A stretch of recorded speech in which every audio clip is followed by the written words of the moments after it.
대중교통과 버스정책팀장 김태훈입니다. 없이 나중에도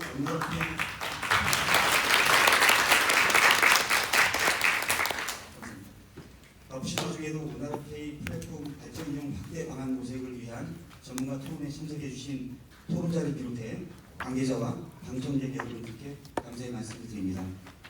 먼저 국민의례가 있겠습니다.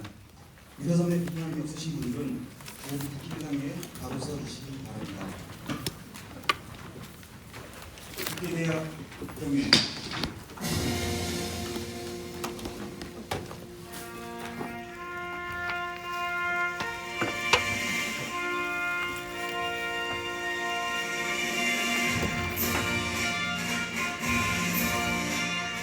나는 자랑스러운 태극기 앞에 자유롭고 정의로운 대한민국의 무궁한 영광을 위하여 충성을 다할 것을 굳게 다짐합니다.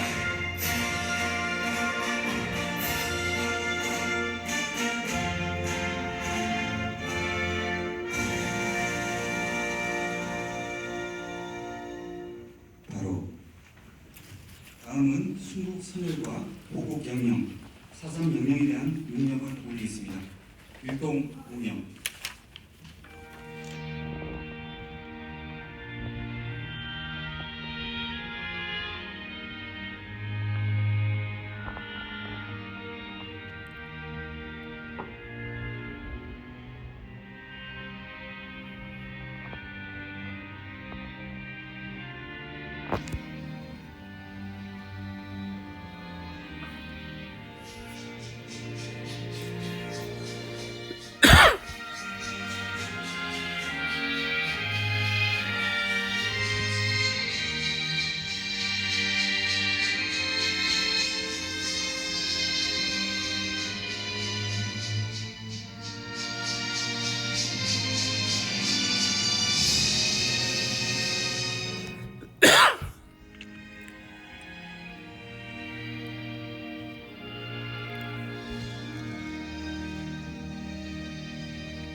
바로 모두 자리에 앉아 주시기 바랍니다.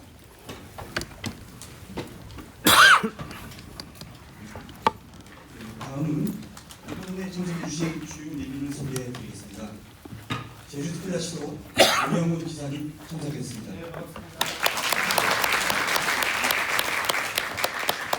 서울대학교 이종섭 교수님 참석하셨습니다. 제주대학교 조장희 교수님 참석하셨습니다.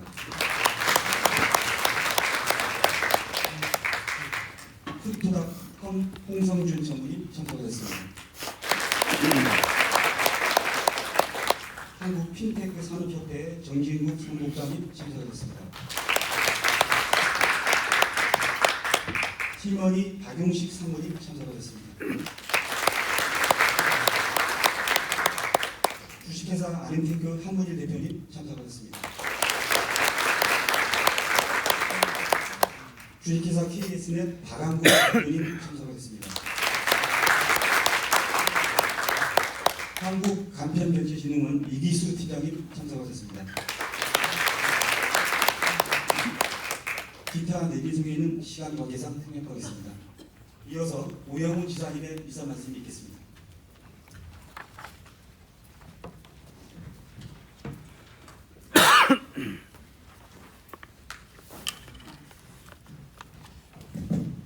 직접 공연이 있었습니까? 네, 있었습니다. 음악을 같이 들었는데도 분위기가 아주 이렇겠다. 좀 웃어도 좋을 것 같은데. 제가 오늘 휴가 기간입니다. 휴가 기간인데 지난주에 뭐 일정을 보다 보니까 주로 일정이 두 개로 나뉩니다. 도지사가 참석하는 일정, 실국장이 주재하는 일정. 그래서 저는 욕심이 많아서 실국장 주재 일정까지 한번 쭉 보는데 주제가 너무 마음에 들어서 휴가 중에도 와야 되겠다 생각해서 왔습니다. 물론 부담을 느끼는 분들이면 뭐 눈빛이 보이긴 합니다만 이게 짧은 시간에 저희도 좀 많은 일들이 일어나고 있습니다. 여러분 같이 한번 복귀해 보시면 2023년 아마 이제 봄쯤이었는데요. 공원 재래시장과 서귀포 올레시장에 결제 수단을 QR 결제 시스템으로 제로페이와 위챗페이로 다 같이 다 하면서 우리가 좀 바꿨습니다. 바꿨더니 이제 놀라운 일들이 생겨났죠. 카드 결제 매출 비중이 뭐 900% 이상 늘어나는 상황을 이제 목격하게 됐고, 그리고 지난해 8월부터 이제 버스에도 QR 결제 시스템을 처음으로 도입을 했죠. 그랬더니 뭐 외국인 관광객들이 와서 버스를 이용하기 시작하고 하루에 뭐 1,600명인가 와서 이용하고, 그 외국인들의 동선이 저한테 보고되기 시작합니다. 야, 어디서 타서 어디에서 내리고 누가 어디에서 많이 내리고 많이 타더라 하는 것까지 보고되는 상황이 되어버렸습니다. 탐나는전 지역화폐 결제 발행도 대단히 높은 수준으로 비약적으로 좀 많아지고 있고, 특히 이재명 정부가 들어서면서 중앙정부의 정책적 지원이 배가 되다 보니까 더 높아지고 있습니다. 온라인 가입자들도 더욱더 많아지고 있죠. 제주도의 시장이 잘 바뀌고 있다고 생각합니다. 내년에 이제 우리가 전국체전을 또 준비하고 있는데, 내년 전국체전의 하이라이트는 저는 입장권에 있다라고 저는 생각합니다. 이미 지난번 조직위원회가 출범하면서 선포를 했는데요. 내부하고 저희도가 이제 업무 협약을 맺고 NFT 기반의 입장권 서비스를 준비하겠다 발표를 했습니다. 지금 잘 준비가 되고 있고요. 이게 뭘 의미할까? 그리고 최근 7월 1일 제주도청이 조직 개편을 했는데 새 정부 경제정책 추진단이라는 게 만들어집니다.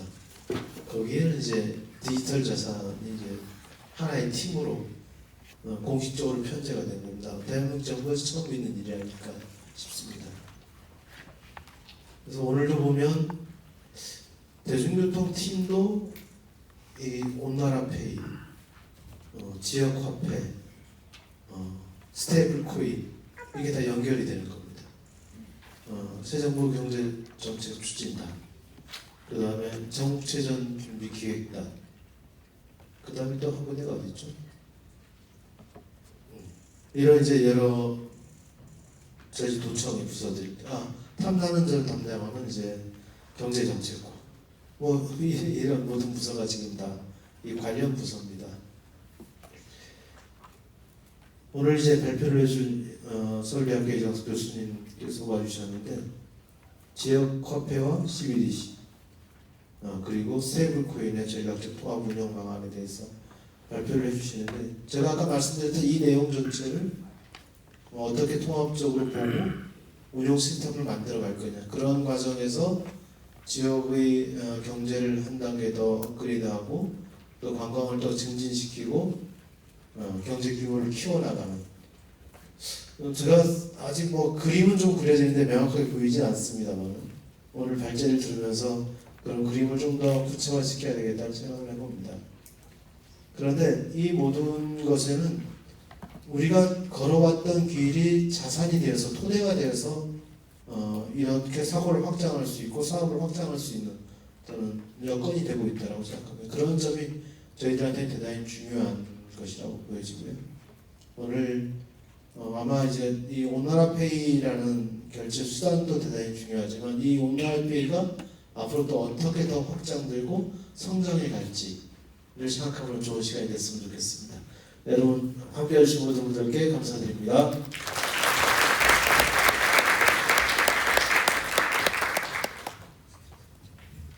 다음은 김영길 교통항공부장으로부터 온나라페이 도입 추진 성과 및 계획에 대한 설명이 있겠습니다.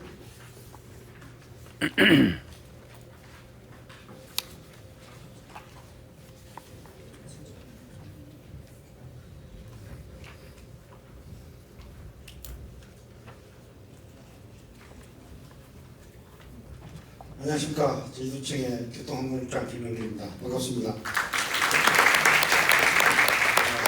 오늘 뭐 여기가 150석 정도 되는데 꽉 찼습니다. 도민들이 한 60분 오셨고요. 또 타 시도에서 기업하시는 분들, 이쪽 분야에 기업하시는 분들 한 60명 정도 오셨고, 또 글로벌 회사 코리아 본사, 코리아 지사 여기서도 여러분 모셨습니다.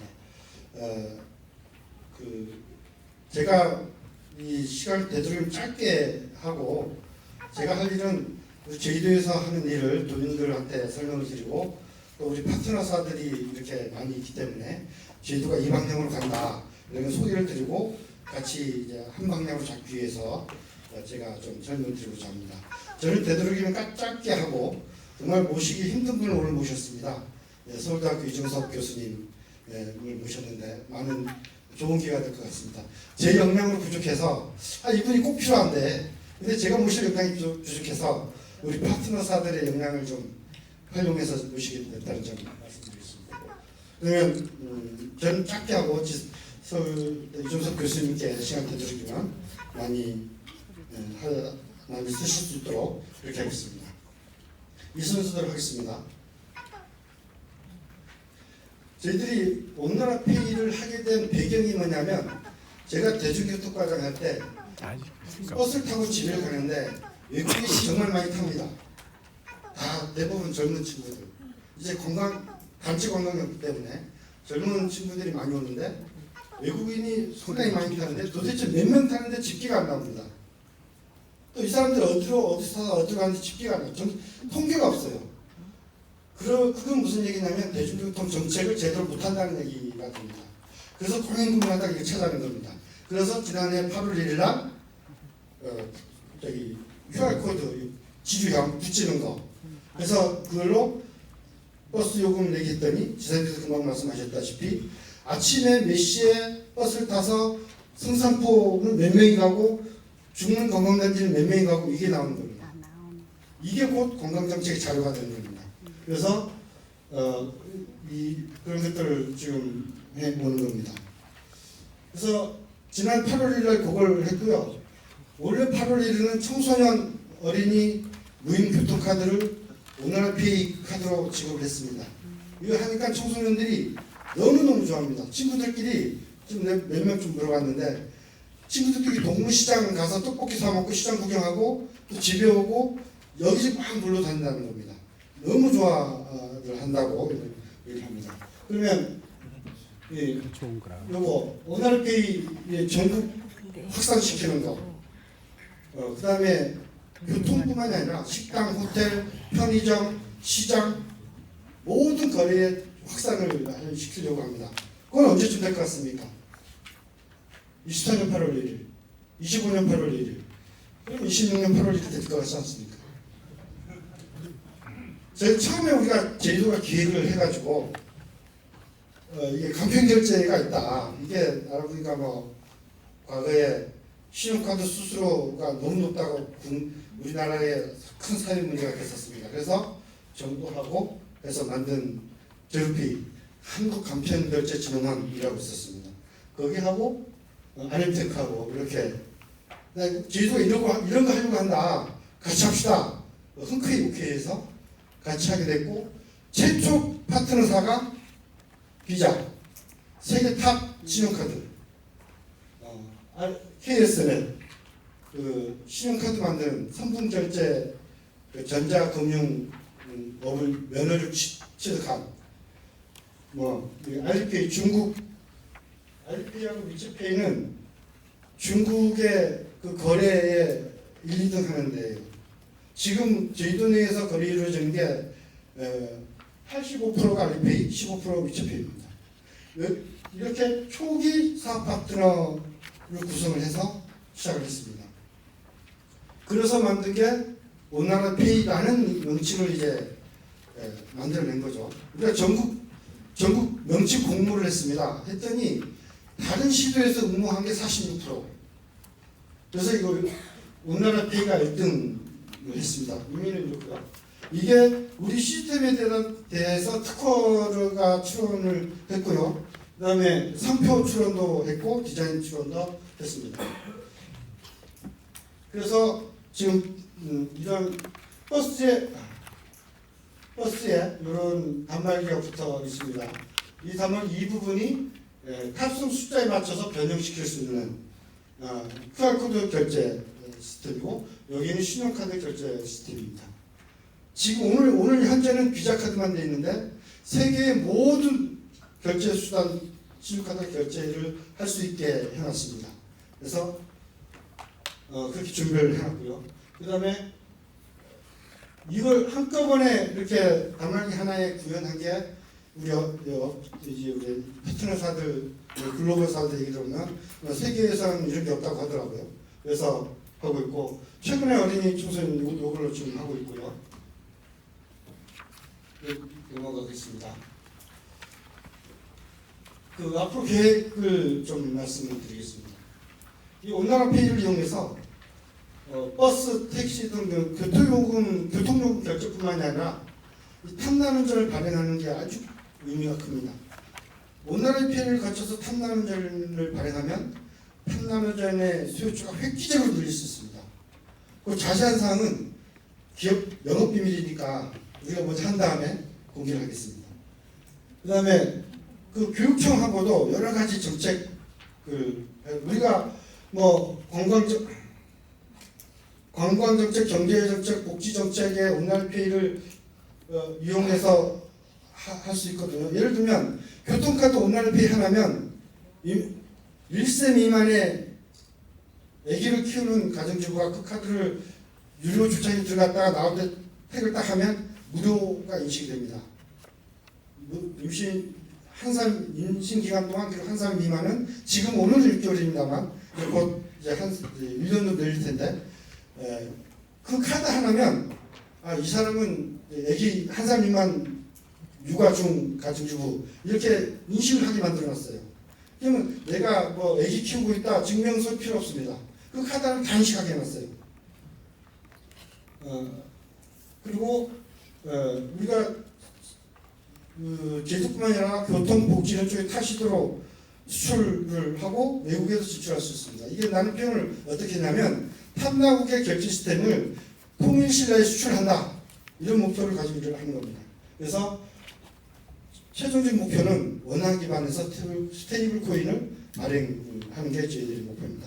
그래서 그 다음에 이렇게 하면 외국인 관광객이 굉장히 늘어날 겁니다. 우리가 외국 갈 때 환전해서 가는 거 많이 번거롭고 신용카드를 쓰자니 좀 불안하죠.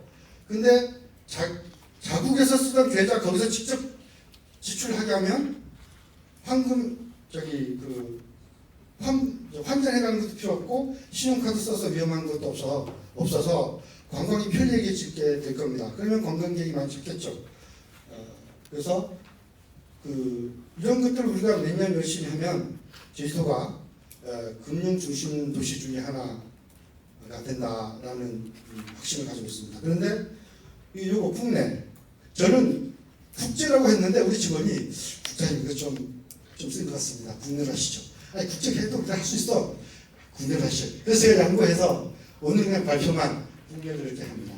그래서 저희들이 이렇게 많은 정책들을 하고 있다는 것을 이렇게 도민께 설명드리고 우리 지금 파트너사가 많이 늘었는데 이 우리 지금 파트너사들이 힘만 합치면 저는 못할 게 없다라고 생각하거든요.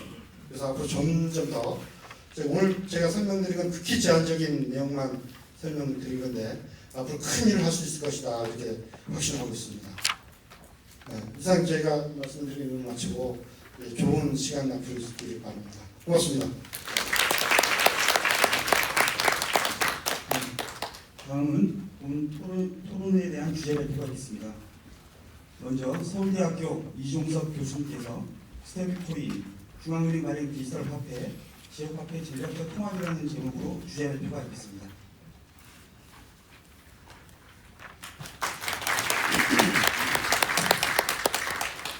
네, 먼저 귀한 자리에 초대를 해주셔서 감사합니다. 오늘 제주가 하고 있는 다양한 시도들이 제가 이전에 뭔가 우리가 국내에서만 머무는 게 아니라 조금 더 확장할 수 있는 경제 생태계를 구성하는 데 어떠한 방법들이 있을까 고민을 해왔던 것들이 여기저기 작은 곳을 통해서 시도가 이루어지고 있다는 것을 발견하고 또 사뭇 제가 연구하고 생각했던 바들이 너무 현실과 동떨어진 것이 아니구나라는 생각이 들어서 또 사뭇 반갑고 또 기쁜 마음으로 발제를 하게 되었습니다. 오늘 제가 드리고자 하는 주제는 Localizing Korea라고 해서 로컬이라는 것은 굉장히 지역적인 것인데요. 뭔가 구심점을 가지고 만들게 되면 글로벌로 확장을 해서 나갈 수 있는 지역의 국제화 방안으로서 우리가 무엇을 생각할 수 있을까라는 말씀을 드리고, 사실 우리가 하고 있는 것들을 국제화한다는 것에서 가장 중요한 것은 지급결제 체계를 통합하고 확장성을 가지게 만드는 겁니다. 그 면에서 스테이블 코인과 CBDC 굉장히 어떻게 보면은 흙과 백 같은 논리로 지금 우리가 진행을 하고 있는 아직 완결되지 않은 논의인데요. 스테이블 코인과 CBDC 거기에 로컬한 경제 생태계와 관련이 있는 지역 화폐의 세 가지 축을 가지고 어떻게 지역적인 한국의 경제 생태계를 글로벌라이즈 할 수 있는지에 대해서 전략적인 청사진을 제공하고자 합니다.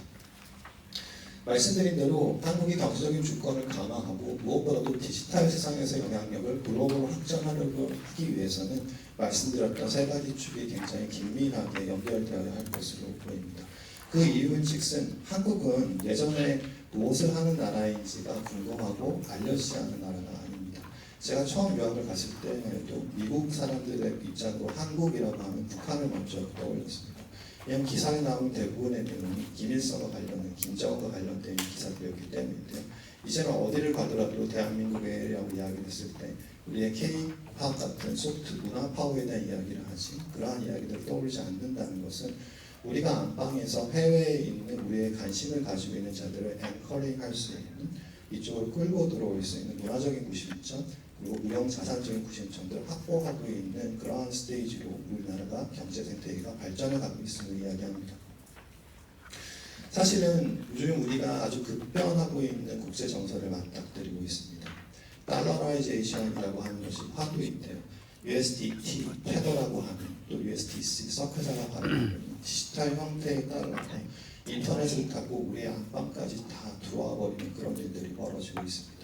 결국에는 달러의 지형이 바뀜에 따라서 각국이 서로 대응해야 되는 어떤 직면하고 있는 상황들도 계속 변하는 그런 국제적인 정세를 우리가 맞닥뜨리고 있는데, 각국은 어떻게 반응을 할까를 생각해보면 우리가 각국이 가지고 있는 통화의 성격을 가지고 보면 우리가 구별을 해낼 수 있습니다. 보시는 바와 같이 맨 왼쪽을 보면 이미 국제화되어 있는 기축통화에 해당하는 안정된 통화들이 있을 것입니다. 달러를 포함해서 유로화, 그리고 일본의 엔화가 있을 텐데요. 이들은 달러 생태계의 확장에 따라서 어느 정도의 축소되는 그러한 현상을 맞닥뜨릴 수는 있겠지만 그 자체의 존재에 대해서 걱정을 하는 그러한 통화들은 아닐 것입니다. 어떤 식의 상생 협력의 구조를 만들어 가야 되는지 아주 조그마한 조율을 해야 하는 숙제를 가지고 있는 경제 구역이라고, 어떤 통화권이라고 생각을 한다면, 두 번째 통화는 바로 이 중국의 위안화입니다. 위안화는 국제화되려고 하는 통화입니다. 결과적으로는 달러 지급 결제 패권에 대해서 국제화하는 또 다른 어떤 결제의 생태계로서 자리를 잡으려고 하는 달러에 대항하는 결제 주권 확보를 시도하고 있는 그런 나라인데요. 대표적으로 디지털 위안화가 지금 확장을 하고 있던 지난 10년간의 노력은 1대1로라고 하는 것과 결국에는 원조를 통해서 원조를 받고 있는 국가에 대해서 위안화 생태계 안에 편입시키는 방법으로 국제화를 시도하고 있는 통화입니다. 이 경우에는 달러 패권과 어느 정도로 기술적으로 대응을 해야 되는 전략을 조금 더 적극적으로 세워야 되는 경제권이라고 생각을 하시면 되고, 사실 우리가 G2라고 하는 글로벌 경쟁이 이미 꼭 이 지급결제 시스템뿐만이 아니라 우리의 어떤 그 수출입 과정에서도 본격적으로 이루어지고 있는 그런 현황입니다. 마지막으로 생각해보는 우리의 통화권이 뭐냐면 바로 우리가 속해 있는 국제화가 되려고 또 시도해보지 않았지만 사실 국제적으로 굉장히 노출도가 많은 신흥국 통화들입니다. 우리나라는 수출입 국가입니다. 그래서 사실 글로벌 거시적인 영향을 가장 많이 받고 있는 경제 생태계를 가지고 있는데, 외환위기 이후로 우리는 역내에서는 달러와 원화가 이 국가의 경계선을 자유롭게 타고 들어오지 못하는 캡탈 컨트롤을 하고 있는 나라입니다. 따라서 굉장히 글로벌화되어 있는 경제 체질을 가지고 있는데 지급결제 시스템이나 환 시스템은 여전히 내수시장에 머무르다 보니까 이 불균형을 지금까지는 제조업의 성장세를 가지고 꾸준히 끌어왔었던 나라입니다. 그 이유 때문에 금융위기 때에는 달러 패권국가 독립적으로 이 경제 생태계를 구성함으로 인해서 오히려 금융위기를 피해갈 수 있었던 이점도 누렸던 그런 나라인데요. 당시에 대한민국은 젊었습니다. 제조업이 모멘텀을 가지고 있었고 금융이 내수에 머물더라도 충분히 제조업의 모멘텀만으로도 국제화와 성장세를 끌어갈 수 있었지만 작금의 대한민국은 노령화가 진행되고 있습니다. 제조업이 늙어간다는 것은 결국엔 제조업이 늙으면 대기업의 경쟁력 저하로 이어지는 그런 상황 속에서 우리는 지금 여전히 내수화되어 있는 금융 생태계를 가지고 있는 나라입니다. 어떤 식으로든 국제화에 적극적으로 대응하지 않는다라고 한다면 상당히 많은 원화가 사용되고 있는 생태계가 축소될 수 있는 상황을 맞닥뜨리고 있는 국가라고 이해하시면 됩니다. 여기에 대해서 어떠한 전략적인 방향을 생각해야 될까는 지난 2006년 금융위기를 비껴나간 것처럼 관망하고 비껴나가고 기다림만으로는 극복할 수 없는 그런 상황이라고 생각하십니다. 그래서 많은 비달러 국가들이 이제 미국발 스테이블 코인으로 인해서 우리 안방까지 들어오고 있는 달러의 확세 속에서 어떠한 방향으로 전략적인 이 생수를 고민하고 또 준비해야 할까라고 하면 한 세 가지 틀로 생각을 해볼 수 있을 텐데요. 먼저는 수출입 그 자체조차도 달러라이제이션과 함께 무역 장벽이 높아지고 있습니다. 굉장히 많은 기축통화국에 다양한 제재 리스크들이 등장을 하고 있는데요. 관세, 요즘에 너무 많이 듣고 있는 것도 하나지만 관세와 더불어 사실 유럽발 우리의 수출입을 함에 있어서도 탄소 국경세라고 하는 각종 다양한 이제 규제들이 들어옵니다. 그 얘기는 우리의 제품들이 어떻게 만들어져서 구국까지 가는지에 대한 전체 거래 내역에 대한 정보를 투명하고 신뢰할 수 있는 방식으로 전달해야 되는 어떤 체계를 만들어야 되는 것이죠. 그래서 수출입 그러한 것들을 데이터를 어떻게 할 것이고 어떠한 데이터 저장 기술을 통해서 상호 소통할 것인지에 대한 문제를 해결하지 않으면 계속 높아지고 있는 무역 장벽을 효율적으로 해결할 수 있는 방안은 없어 보입니다. 하지만 적극적으로 우리의 상품들이 어떻게 만들어져서 어떻게 유럽까지 갔는지의 컨택을 보여줄 수 있다라고 한다면 이것들은 다 데이터로 남아서 그 데이터를 활용한 다양한 규제 대응 방식을 프로그램화된 방식으로 접근할 수 있는 기회도 생기는 것이죠. 두 번째는 결국에는 스테이블 코인이라는 것이 예를 들어서 최근에 서클사가 만들려고 하고 있는 서클 페이먼트 네트워크라는 것을 통해서 디지털 국경을 재설계하려고 하는 과감한 움직임 앞에 놓여져 있습니다. 얘기인즉슨 이제 인터넷이나 핸드폰만 있으면 달러를 바로 직접 구매할 수 있는 그러한 생태계가 조성이 되고 있는 것인데요. 은행이 있건 없건 예전에 미국에 있는 금융사들이 자회사를 그곳에 가지고 있건 없건 마치 인터넷 뱅크 하나가 생겨서 전 세계의 인터넷으로 연결되어 있는 블록체인 방을 타고 우리에게 달러를 다 유통시키고 뿌리고 있는 상황 속에서 어떤 식으로 우리가 CBDC랑 스테이블 코인에 대한 이 시스템을 구축해야지만 기존에 유지하고 있었던 원화의 경계를 유지할 수 있을지에 대한 전략적인 고민은 너무나 당연한 당면 과제가 되는 것이고요. 그러한 환경 속에서 사실은 어떤 식으로 원화 기반 스테이블 코인을 개발해야 될지 그것을 개발하는 과정에서 활용처를 어떻게 만들어야 될지에 대한 본격적인 고민을 하면서 시스템 구축해 나가야 되는 전략 방안을 고민해야 되는 시점에 와 있는 것입니다. 그래서 이 브레튼 우즈 2.0 시대에 우리는 어떤 식으로 다가오고 있는 달러라이제이션의 위협에 대해서 대응을 해야 할까? 사실 달러 체제 안에 그냥 편입해버리면 되지 않을까라는 이야기를 하시는 분들도 있습니다. 서클이나 테더가 만들고 있는 것을 그대로 써버리면 되지 우리가 굳이 원화 스테이블 코인을 왜 만들어야 되나? 이러한 방법으로는 사실은 지속 가능한 솔루션은 나오지 않을 것 같습니다. 달러에 편입되지 않는다라고 한다면 여기에서 원화 생태계를 자생적으로 구축해서 중국처럼 대응해야 할 것인가? 그 또한 우리한테는 솔루션이 아닐 것 같습니다. 그렇다라고 한다면 복수에 의한 결제 체계를 함께하고 그 속에서 우리가 할 수 있는 다중적인 전략을 추구하는 것이 우리가 해야 하는 숙제인 것은 자명한 것 같고요. 그것도 어느 한 가지 형태의 인프라를 통해서 우리의 원화 생태계를 유지하고 확장시키는 방법보다는 할 수 있다면 스테이블 코인, CBDC, 암호자산을 포괄하고 있는 디지털 생태계를 통해서 우리가 할 수 있는 바를 가장 최적화할 수 있는 방법들을 고민해야 하는 것이 우리의 숙제인 것입니다. 사실 그런 관련해가지고 제가 한 몇 달 전에 우리의 원화 디지털 자산 생태계를 구축하려고 하면 어떻게 해야 될까를 발제를 한 적이 있었는데 이명덕 의원실에서 디지털 자산 기본법을 발의했을 때 그때 가서 발표한 내용이긴 한데요. 당시만 해도 스테이블 코인을 해야 한다, 아니다, CBDC를 해야 한다, 이분법적인 논리로 어디에서 중심을 잡아야 될지를 이야기하지 못하고 있었는데 스테이블 코인에 익숙하지 않으시겠지만 기본적으로 확장성을 가지고 있는 디지털 통화입니다. 왜 그러냐면 퍼블릭 블록체인이라고 하는 누구나 지갑을 열 수 있고 인터넷과 핸드폰만 있으면 참여할 수 있는 개방형 인프라이기 때문입니다. 원화를 스테이블 코인화한다는 것은 결과적으로 아웃바운드 확장성에 대한 수요가 있는 곳이라면 반드시 취해야 되는 기술적인 선택이 될 것이고요. CBDC는 무엇이냐? 똑같이 디지털화되어 있는 화폐이지만 개방형 인프라가 아닙니다. 폐쇄형 이 블록체인에서 유통을 시키기 때문에 이것은 안정적으로 가드를 치고 디지털화되어 있는 원화를 유통하고자 했을 때 하는 것이 CBDC이기 때문에 둘은 유통을 하기 위해서 쓰는 기술적인 차이점에 의해서 장단점이 달라지게 됩니다.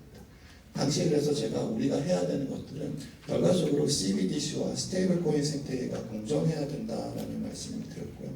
CBDC는 왜 필요하냐면 스테이블 코인을 하는 민간 사업자들이 생겨서 그것을 가지고 국내가 아니라 해외까지 포섭하는 확장성을 가지고 있는 원화 생태계를 만들려고 한다면 분명히 위험 관리에 실패하는 사례들도 생겨날 수가 있을 것입니다. 그랬을 경우에는 긴급 유동성 공급을 통해서 갈 수 있는 유동성을 확보해주고 지지해줄 수 있는 누군가가 필요한데 그런 면에서는 사실 미국은 이런 걸 할 필요가 없습니다. 기축통화이기 때문인데 우리는 가장 최소한의 수요가 보장되지 않는 국제화되지 않은 통화이기 때문에 그러한 역할을 해야 되는 한은의 역할이 굉장히 중요하고 CBDC를 통해서 50-60%의 전체 우리 원화 통화 사용량을 안전하게 디지털화시키고 그 외에 있는 40-50%를 어떤 식으로 확장형 스테이블 코인으로 갈지 국내용 스테이블 코인을 갈지에 대해서 가중치를 계속해서 최적화하는 연습들을 해야 된다는 발표를 했었는데 오늘 드리는 말씀은 그런 뭐냐 바로 이렇게 이걸 구조화하는 과정에 있어서 지역 경제를 활성화시키면서도 아웃바운드로 해외를 포섭할 수 있는 확장성을 가지고 있는 지역결제 인프라를 만들기 위한 지역 화폐가 이 두 가지 틀에 어떻게 들어와야 되는지를 좀 더 확장해서 말씀드리고자 하는 것이 제 이야기의 초점이 되겠습니다. 지역 화폐를 왜 글로벌 확장성이라는 이야기하냐라고 했을 때 대부분의 분들은 고개를 갸웃거리십니다. 지역 화폐 우리가 보통 이야기하는 것은 그냥 우리가 우리 동네에 있는 시장에 가서 그곳에 계시는 소상공인들을 도움이 되게끔 뭔가 지출을 하는 굉장히 폐쇄적인 경제 구조에서 특정 지역 내 거주민과 소상공인을 연결시키는 지역결제 활성화의 방안이라고만 이해를 해왔습니다. 결국 이렇게만 활용하고 있는 지역 화폐라고 한다면 확장성이 들어갈 자리도 필요가 없고 확장성에 도움이 되는 인프라를 활용해야 될 이유도 더더욱이나 없습니다. 퍼블릭 블록체인, 우리가 흔히 듣는 블록체인들이 바로 퍼블릭 블록체인인데 이더리움, 솔라나 뭐 이런 것들이 다 퍼블릭 블록체인입니다. 돈의 인터넷 같이 원한다라고 하면은 위치와 지역에 상관없이 모든 사람들을 품을 수 있는 확장형 인프라인데요. 상단과 같이 전통적인 지역 화폐의 개념을 잡게 될 경우에는 퍼블릭 블록체인을 써야 될 이유는 단 하나도 없습니다. 하지만 지역이라는 것을 굳이 우리가 전통적으로 정의하던 방식으로 정의하고 그렇게 지역 화폐라는 것을 제약적으로 정의할 필요는 없습니다. 왜 그러냐면 이제는 대한민국을 스쳐가고 싶어 하는 인구는 정주 인구뿐만이 아니라 글로벌한 이해관계자로 확장시킬 수 있는 기회를 맞닥뜨리고 있기 때문입니다. 제주도를 돌아다니면서 주변을 보셨을 때 과연 몇 분이나 제주도민이실까요? 이미 제주도가 아닌 국내 서울에서 오신 분들도 대다수이실 거고요. 그 중에 있는 외국인들은 더더욱이나 정주 인구가 아닐 것입니다. 하지만 그들은 여기서 무엇을 하고 있습니까? 그들은 관광을 하고 제주도민의 삶을 누리는 작업을 하고 있고 제주도가 할 수 있는 단기적인, 중장기적인 어떤 경제활동과 혜택 안에 풍김을 원하기 때문에 이 자리에 있는 것입니다. 저는 그들을 무엇이라고 하냐면 이 코리안 레지던시를 가진 분들이라고 이야기합니다. 얘기인즉슨 이 제주도 내지 어느 지역에 대해서 경제적인 이해관계자라는 이야기죠. 여기에 대한 관심을 가지고 있는 모든 사람들은 큰 틀로 생각해보면 제주도민입니다. 서울에 있는 분들이지만 여기서 한 달 살기, 두 달 살기를 하시는 분들은 한 달 살기, 두 달 살기를 함으로써 이곳에 관심을 가지고 있는 넓은 광의의 제주도민입니다. 해외에 있지만 이곳에 잠깐 들어와서 관광을 하고 경제활동을 하고 누렸던 분들도 다시 돌아온다라고 한다면 제주도와 관련되어 있는 경제적인 이해관계자입니다. 이들을 어떻게 품어야 할까요? 거기에 대해서 답을 얻을 수 있다고 한다면 더 이상 제주도의 경제의 바운더리라는 영역은 이 제주도라고 하는 지정학적인 지형적인 이 경계선에 머무는 이유가 얻게 됩니다. 거기서 확장성의 아이디어가 생기고 그 확장성에 불을 지필 수 있는 기술이 바로 퍼블릭 블록체인 기술입니다. 이것은 돈의 인터넷이기 때문에 결국엔 지급결제의 생태계 확장성을 가져다 줄 수 있는 혁신적인 결합이 되게 될 텐데요. 예컨대 정주인국뿐 아니라 제도에 관심이 있는 글로벌 이해관계자들, 관광객, 디지털 노마드, 재외동포 내지는 만약에 여기서 G-드래곤이 공연을 한다면 어떻게 될까요? BTS가 공연을 한다면 어떻게 될까요? 제주를 즐기면서 제주에서의 K-pop 컬처를 즐긴 이들은 단 한 번만 방문하게 될까요? 만약에 우리가 적극적으로 그들이 여기 와서 느꼈던 즐거운 경험과 지급결제 흔적을 지속 가능한 형태로 이어갈 수 있게끔 기록을 남기고 그 기록을 기반으로 중장기적인 인센티브를 디자인할 수 있다면 그때부터는 이 글로벌한 이해관계자들은 원타임 비지터 한 번 오고 가는 것이 아니라 제주와 함께 가는 이 코리안 레지던시라고 하는 큰 틀의 네트워크에 편입될 수 있는 대상이 될 것입니다. 그렇게 보았을 때는 기존에 있었던 스테이블 코인과 CBDC 스테이블 코인이라는 것은 확장성을 가지고 있는 퍼블릭 블록체인에서 통용되고 있는 화폐, CBDC는 그것을 뒷단에서 통화정책 관리와 보안성과 안정성을 지켜주는 어떤 안정성의 틀이라고 한다면 그 세 번째 지역화폐가 이 두 시스템이 가지고 있는 인프라와 정합성을 가지고 들어올 수만 있다면 지역화폐는 이미 글로벌한 지역화폐는 제주도라는 것에 관심을 가지고 있는 공동체를 통한 내수진작 그리고 좀 더 광의로 생각해 보면은 토큰화와 퍼블릭 블록체인의 지급결제 시스템을 통해서 제주도의 관심을 가지고 있는 이해관계자 네트워크 이것은 꼭 내수가 아니라 글로벌 관광객까지 포함하는 그 네트워크 안에서 지역경제의 폭을 더 폭넓게 확장시켜 나갈 수 있는 계기를 제공하는 것이죠. 그래서 지역화폐를 두 가지 퍼블릭 블록체인 시스템 안에 어떻게 들어가는가에 따라서 글로컬라이제이션은 어떤 이룰 수 없는 꿈이 아니라 현실적으로 우리가 하고 있는 일을 조금 더 체계화하는 과정으로 해석될 수 있을 것입니다. 그렇다라고 한 블록체인 기반 지역화폐, 지역 경제 생태계를 구성하기 위한 필수적 요소들이 뭘까에 대해서 말씀을 드리겠습니다. 먼저는 DID 기술이라는 디지털 신원 기술입니다. 지갑이 이곳을 방문했는지 안 방문했는지 이제 모든 사용자들은 그들이 사용하는 지갑으로 신원 증명이 될 것입니다. 왜 해외에서 온 관광객들이라고 한다면 그들이 디지털 신원 기반으로 월렛을 등록하게 된다면 디지털의 세상에서는 사실은 그 월렛이 여기에 로컬한 거주자의 월렛인지 아니면 해외에서 들어온 월렛인지 지갑인지를 구별하지 않습니다. 결과적으로는 이곳을 지나친 모두가 갖게 되는 지갑은 경제 이해관계자의 큰 폭 안에 들어올 수 있는 사람들이 되겠죠. 그들을 어떻게 정의하고 트래킹할 수 있을까의 가장 중요한 관문이 이 디지털 신원 기술에서 신원 인프라에서 옵니다. 그래서 지갑 사업자를 통해 일종의 인터넷 주민등록번호라고 생각을 할 수도 있고 그래서 인터넷 주민등록번호에서 쓸 수 있는 지갑과 연동되는 시작점이라고 생각을 해볼 수 있겠죠. 이것이 완성되고 나면은 다양한 정책적인 목표에 따라서 지급되어 있는 스테이블 코인을 배포할 수가 있을 것입니다. 그리고 난 다음에는 사용 조건을 설정할 수도 있겠죠. 해외와 국내와 각기 다른 어디에서 사용할 수 있고 어떤 혜택을 주는지를 데이터화 되어버린 모든 동선을 통해서 아까 도시장님 말씀하신 것처럼 이분들이 어떤 활동을 하고 있는지의 근간에서 조건부 혜택을 줄 수 있는 기반들이 마련이 되겠죠. 자동종사는 무조건입니다. 여기에서는 10분이면은 즉각적인 체결, 완전한 체결이 일어나기 때문에 이 체결의 결과가 나온 데까지 하루 이틀을 기다려야 되는 그런 부분도 없는 것이죠. 그 얘기는 지역 경제에서의 돈이 빠르게 돌기 시작합니다.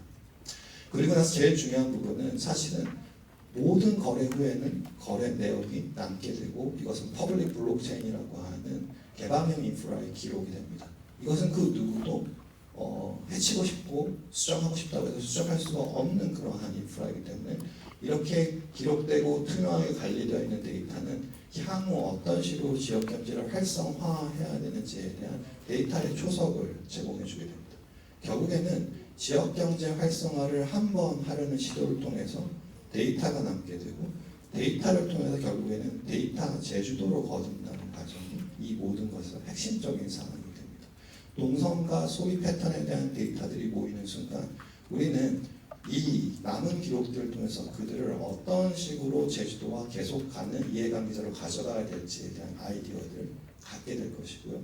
그것을 이 온라인 세계에서 프로그램화하는 순간부터는 모두 자동화되어 있는 인센티브 구조를 통해서 결과적으로는 제주도를 중심으로 하고 있는 탈중앙 자율 조직과도 같은 경제 생태계를 만들어갈 수가 있는 것이죠.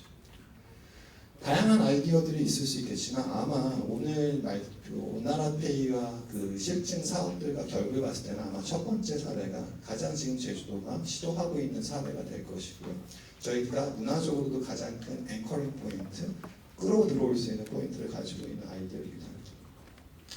K문화 기반 블록체인 지역 화폐 실증 사업이라고, 이것은 제가 이제 오늘 하신 그런 실증 사업에 대한 결과를 보고 만든 자료가 아니라 사실은 한 3주 전쯤에 다른 포럼에서 발표를 했었던 내용이라 굉장히 일반론적인 내용인데요. 여기에서는 블록체인 지역 화폐와 무엇을 결합하냐면 결국에는 해외에 있는 확장되어 있는 이해관계자들을 이쪽으로 끌고 들어올 수 있는 앵커링 포인트를 이 K-팝 내지는 국제영화제 같은 K-마이스 내지는 K-드라마 촬영지와 같은 해외에 있지만 한국에 관심을 갖게 한 것을 중심축으로 해서 해외에 있는 이해관계자들을 포섭하는 아이디어입니다. 당연히 블록체인 지역 화폐는 왜 필요할까요? 만약 카카오페이, 네이버페이로 한다고 한다면 주민등록과 은행 계좌가 없는 분들은 이 페이먼트 시스템에 들어올 수가 없어요. 관심을 갖고 있다고 하더라도 우리의 경제 생태계에 편입되기에는 장벽이 존재하는 것이죠. 그래서 이 부분에서는 퍼블릭 블록체인이라고 하는 개방형 지급결제 시스템 인프라를 구축하는 것이 중요하고요. 거기에서 어떤 방식으로 그들에게 지급결제의 매개를 제공하는지는 우리의 선택이겠지만 지역 화폐로 시작한 이 어떠한 결제 체계가 있다고 한다면 그것이 원화 스테이블 코인이 됐건 달러 스테이블 코인이 됐건 퍼블릭 블록체인에서 사용할 수 있는 지급결제 매개와 만나는 순간부터는 확장성을 가지는 지급결제 인프라가 될 것입니다. 그것이 만들어졌을 때 이곳을 방문할 이유가 있을 경우에는 지역 경제는 결과적으로 글로벌라이즈 될 수 있는 구심점을 갖게 됩니다. 말씀드린 대로 이것을 행하기 위해서는 디지털 인프라가 필요하겠죠. 글로벌 지갑, 디지털 신원 발급이 가장 중요한 요소라고 생각을 합니다. 현재까지는 국내에 있는 사용자를 대상으로 하고 있었다고 한다면 이 부분에 대한 장벽을 많이 못 느낄 수도 있는데요. 해외에 있는 사람들을 이러한 디지털 생태계에 포섭하는 과정에서는 개인정보에 대한 문제부터 시작해서 법령적으로 검토해야 되는 부분들이 굉장히 많아질 수 있는 부분입니다. 하지만 이 인프라가 얼마큼 착실히 강건성 있게 깔리느냐에 따라서 이 모델은 확장성을 얼마나 끌고 갈 수 있는지가 결정이 될 것입니다. 또한 디지털 인프라 중에서는 NFT를 기반으로 해서 방문과 활동을 한 자에 대한 증명을 할 수도 있겠죠. 결과적으로는 커뮤니티 일원인지 아닌지를 증명하는 방식조차도 NFT와 같은 멤버십을 보장해주고 증명해주는 방식으로 토큰을 통해서 할 수가 있을 것이고, 이러한 시스템이 마련됐다고 한다면 아까 말씀드린 대로 제주도를 열심히 방문해서 최소한 어느 정도 이상의 경제 활동을 한 외국인들에 대해서 이런 프로모션을 하면 어떻게 느낄까요?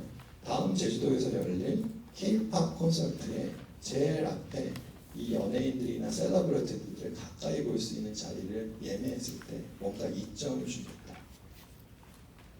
안 와드시나요? 안 와드시나요? BTS 공연의 1등석 자리를 보장해 주겠다라고 한다면 어떻게 될 것 같습니다?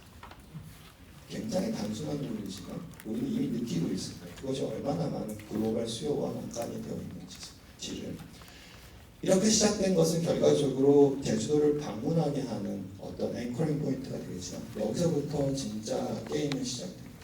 이들로 하여금 어떻게 보면 조금 더 여기에 머물게 할 것인가에 대한 인센티브 디자인이 들어가 줘야지만 그들은 여기에서 보낸 시간이 길어질수록 본부로 돌아가 있을 때에도 여기에 대한 기업을 가지고 경제적인 이해관계자로 본인이 어느 위치에 있는지 상관없이 계속해서 제주도에 대한 관심을 이어갈 것입니다.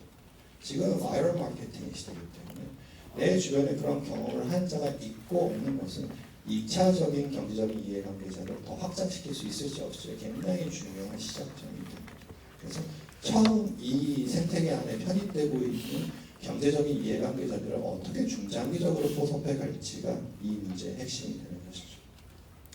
이거의 궁극적인 것은 말씀드린 대로 데이터 수집 및 분석을 통해서 다양한 우리가 가치를 가진 데이터를 창출할 수 있겠죠.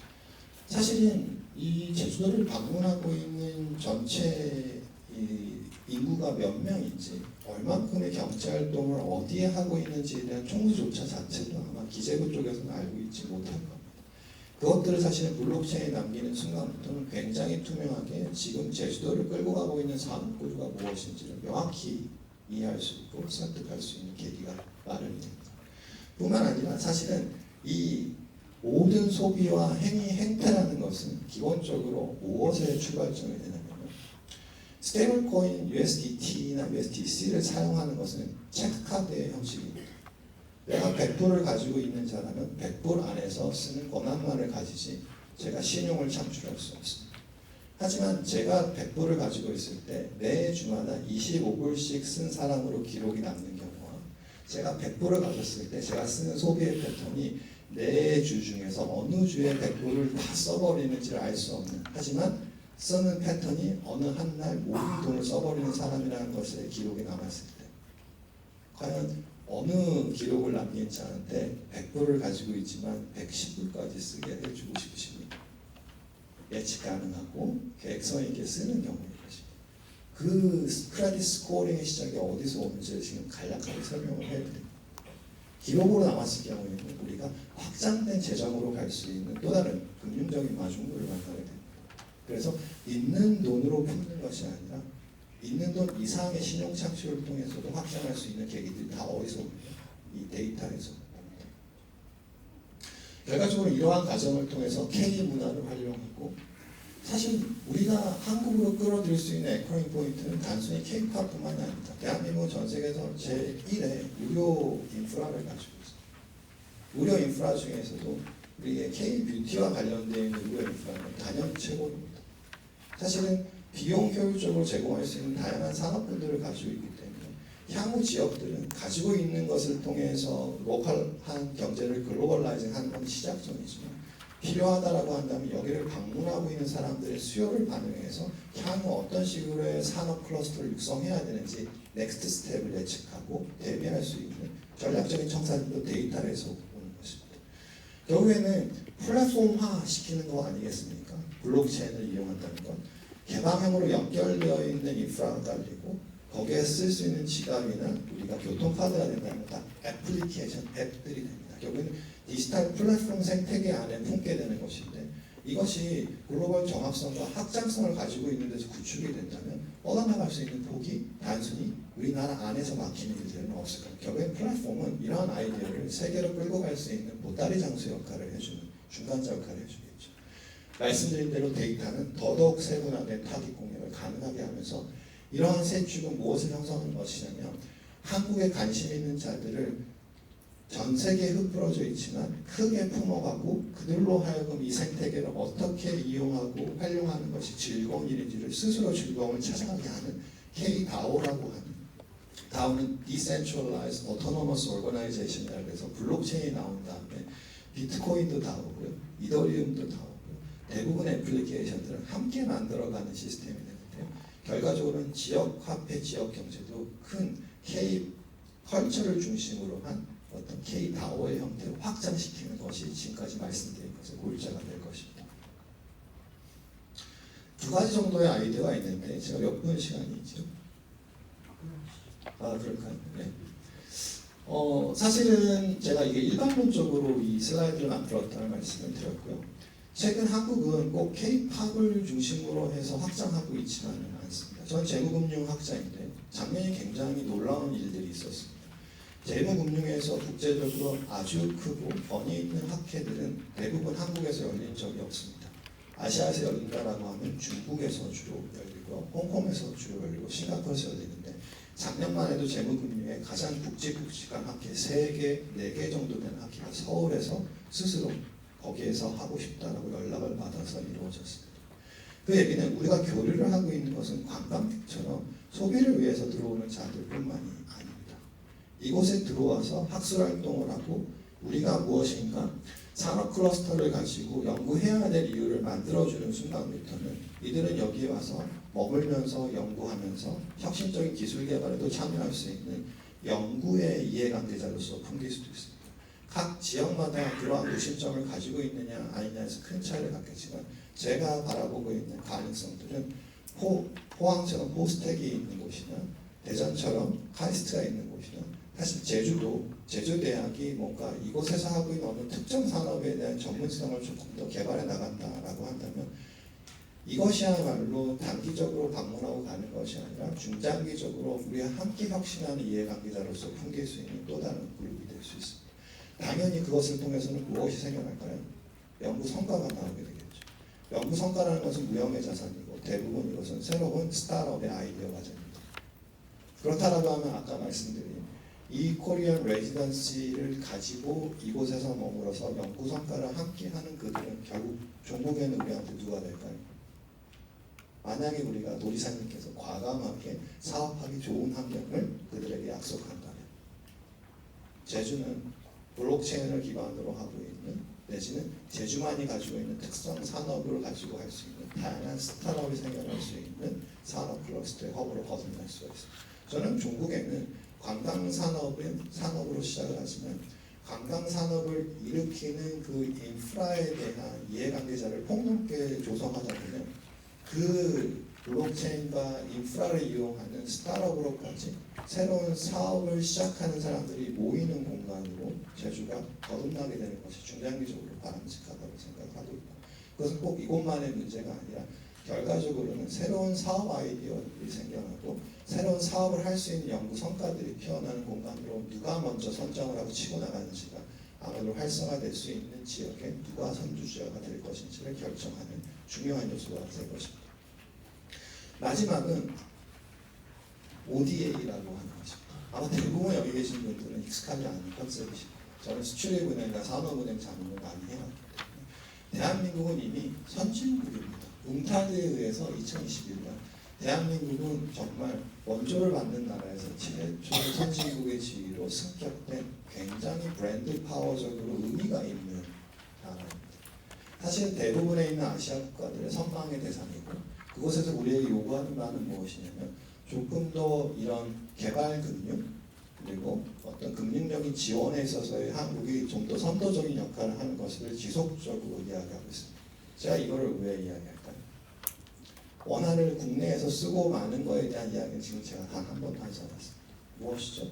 원화가 국가의 경계선을 넘어서 해외로 갈 수 있는 다양한 활용 방안들을 말씀드리고 있는데 ODA야말로 우리의 원화가 직접 그쪽으로 개발금융 지금 ODA는 예전에 원조의 형식으로 돌려받는 것을 원치 않고 빌려주는 걸 얘기하는데 전 세계적으로 선진국들이 ODA를 하는 방향이 전략적으로 변하고 있습니다. 개발금융이라고 하는 DFI 아주 쉽게 설명을 해드리면 동인도 주식회사입니다. 사실 그게 1대1로를 표방했었던 중국이 했었던 방법이기도 하고 사실은 모든 거에 대해서는 투자에 대한 성과를 어느 정도는 개런티, 보장을 해줘야지만 지속적으로 활동이 이루어지는데 사실 그러한 부분에서의 DFI, ODA의 DFI로의 전환은 대한민국에 상당히 많은 아웃바운드로 나가서 투자하고 활성화시킬 수 있는 계기를 제공합니다. 그 말씀은 뭐냐면 지금까지 우리는 항상 앱 사업자, 민간 사업자를 이야기했는데 누가 이러한 원화의 확장세에 기여를 할 수 있다는 얘기일까요? 정책금융. 여기는 기재부 산하에 있는 다양한 정책금융 기관들을 통해서도 원화의 국제화와 원화의 경계선 확장을 할 수 있는 다양한 기회들이 존재하게 되는 것이고요. 그것을 통해서 사실은 우리 대한민국이 가지고 있는 글로벌한 이 경제 생태계에서의 위상을 한 단계 더 도약시킬 수 있는 기회들을 확보할 수가 있게 되는 거죠. 잘 모르시지만 아시아 디벨롭먼트 뱅크를 끌고 가는 것은 초창기에는 일본이었습니다. 하지만 ADB라고 하는 아시아 디벨롭먼트 뱅크를 이끌고 있는 두 개의 축은 대한민국과 일본입니다. 그리고 대한민국은 이러한 선진국으로서의 여러 가지 요구사항들을 맞닥뜨리고 있고 전략적으로 이용할 수 있는 다양한 활용 사례들이 존재하고 국제화의 원화의 국제화에 있어서 사실 ADB를 통한 채권 발행 같은 것들은 굉장히 효율적인 툴로 작동할 수 있습니다. 말씀드린 대로 처음은 디지털 신원, 인프라를 깔기 위해서는 데이터 거버넌스를 어떻게 가져가야 될지, 개인정보 보호 프레임워크를 어떻게 구축해야 될지, 필요하다고 한다면 법 제정, 어느 부분에서 건드려야 될지에 대한 것을 심도 있게 논의해야 될 것이고요. 다양한 활용 사례들이라는 것은 알지 못하고 결과를 모른 상태로 시작하는 길입니다. 무빙 카트라고 하죠. 변화할 수 있는 것들이 굉장히 많은 것이기 때문에 금융규제 샌드박스를 적극적으로 활용하고 정부에서도 그런 부분에 대해서 지지할 수 있는 것이 필요합니다. 저는 그 부분에서는 제주는 너무나 좋은 이점을 가지고 있다고 생각합니다. 규제적으로 자체적으로 할 수 있는 환경에 놓여 있다는 것은 상당히 많은 부분을 이곳에서 현명한 선택을 통해서 채워나가실 수 있다는 것이죠. 그래서 무언가 해 주어야 되는 부분들을 최소화하면서 다양한 실험을 할 수 있는 기회는 놓치게 된다는 그 기회비용을 엄청나게 들 것입니다. 그리고 마지막으로는 사실은 데이터화되고 있는 모든 기록들은 제주도 것으로 남겨두셔는 안 됩니다. 결과적으로 여기에 모인 데이터는 정부가 가지고 있는 다양한 데이터와 만났을 때 제주로 하여금 제주에서의 경제 활성화 방안이 부산, 서울, 인천과 만났을 때 어떤 확장성으로 이어질 수 있는지를 더 확보해 줄 것입니다. 왜냐하면 각 지역들마다 그 지역들이 가지고 있는 구심점들이 다 다르기 때문이죠. 예컨대 부산이라고 하면 부산 국제영화제를 가지고 있고요. 또 게임에 대한 엑스포 같은 행사들을 주기적으로 하고 있고, 인천은 무엇입니까? 그 유명한 인스파이어 그런 공연을 할 수 있는 공간과 외국인들을 대상으로 하고 있는 카지노 산업이 있는 곳입니다. 연세 비즈니스도 있고, 사실 이런 부분들은 다 제주가 가지고 있는 강점들입니다. 해외에서 오는 분들이 하는 모든 구매 활동들은 면세, 그들이 여기에서 즐기는 카지노 모두 외환이 다 결부가 되어 있고 확장성을 기반으로 하고 있는 비즈니스입니다.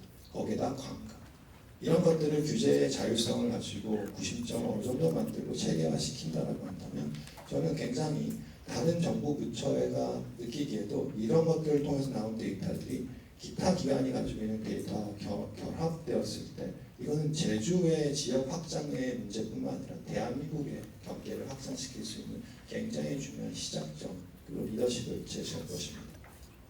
마무리하겠습니다.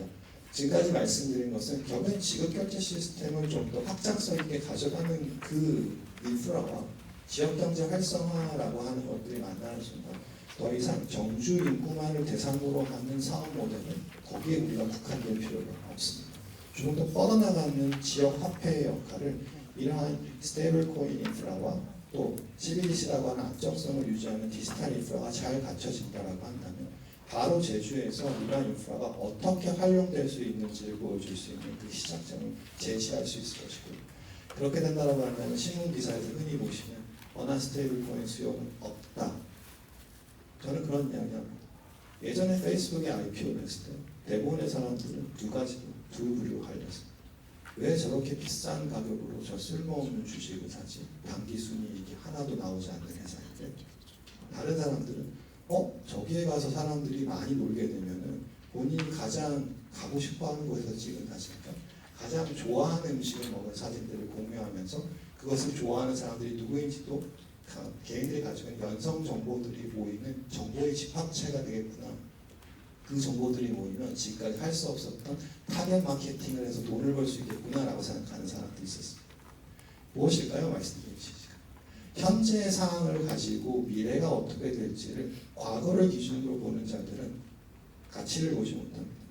가치는 꿈꾸고 보는 만큼 가치로 다가오는 것이 디지털 경제의 핵심입니다. 저는 그 부분에 대해서 꿈을 꾸는, 하지만 현실화될 수 있는 꿈을 꾸는 제주도이기를 바라고, 지역 카페와 기존에 있는 산업들을 어떤 식으로 결합시키는지가 그 마중물이 되기를 간곡히 소망합니다. 제 발제를 이렇게 마치도록 하겠습니다.